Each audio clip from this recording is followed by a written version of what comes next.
Hi, my name is Mandy Buchanan. I'm the owner of Go Deeper Bible Studies. And in this series, we are having a look at the Gospel and the stars and how the zodiac actually points to Christ. And in today's video specifically, we are going to be having a look at Gemini, the twins, and what they prophesy.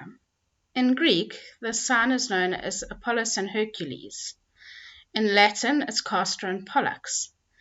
And in the ancient Dendera zodiac, it was called Clusis or Claustrum Hall, which means the place of him who cometh. Its ancient Coptic name was Pa Mahi, which means united, and its Hebrew name also meant united. In the Dendera zodiac, it is shown as a man and a woman walking. There are 85 stars in this sign.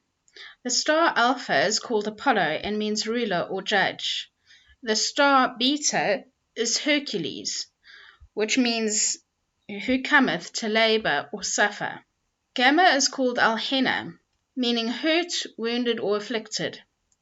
And so this sign together, Gemini, the twins, stands for Jesus' dual nature as both fully God and fully man. The second decan that we come to in this sign is that of Lepus, the hare. And it means the enemy trodden underfoot. In the Persian planisphere, this decan was represented by a snake, and in the Dendera zodiac, it is an unclean bird standing on a serpent, called Bushti Breki. Now, Bushti means confounded, and Beki means failing.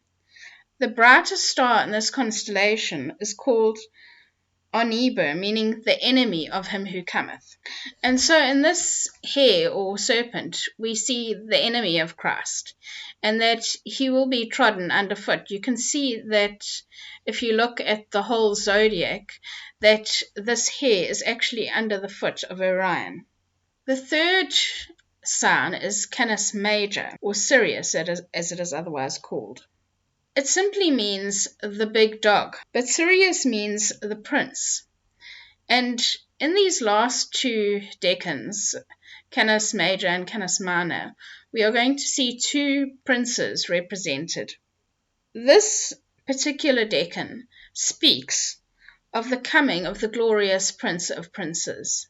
Canis Major speaks of the coming of the glorious Prince of Princes. In the Dendera zodiac, he is called Apis, meaning the head, and he's pictured as a hawk. The name of the hawk is Naz, which means to come forth or coming down swiftly, and it has on its head a pestle and mortar, which means that it will crush the head of the enemy. The brightest star in Sirius is called Sirius as well, and its meaning is the prince, and it speaks of the Prince of Princes, or the Prince of the Kings of the earth. Another star is Mersum, which means the prince or ruler. Wesum means the bright, shining, and Athora means glorious, and Ashir means who shall come. Al-Shira al-Jaminga means the prince or chief who cometh, or chief of the right hand. Abher means the mighty, and Al-Haber means the mighty as well. Lastly, we get to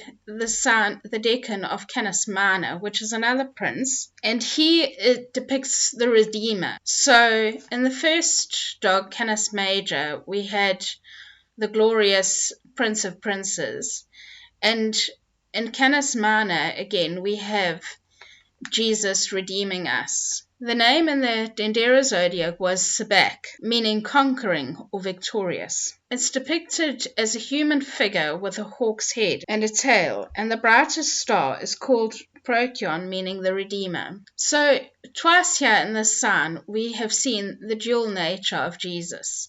We first saw it in the twins, and now we see it in the two dogs, Canis Major and Canis Minor.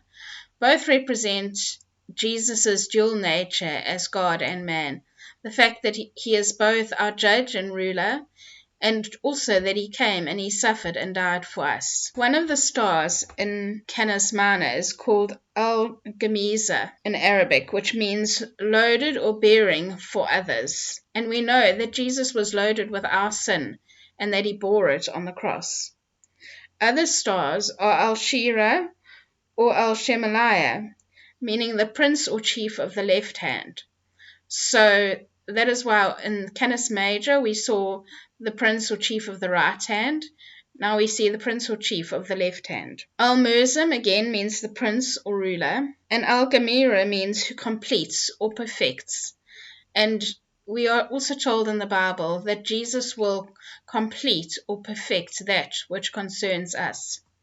So I hope that you have enjoyed today's session and have seen how the sign of Gemini is supposed to teach us the dual nature of Jesus, that Jesus is both fully God and fully man, that he did come to die on the cross for us and take away our sins, but that one day he is coming again to be our judge and ruler. Thank you, and until next time, goodbye.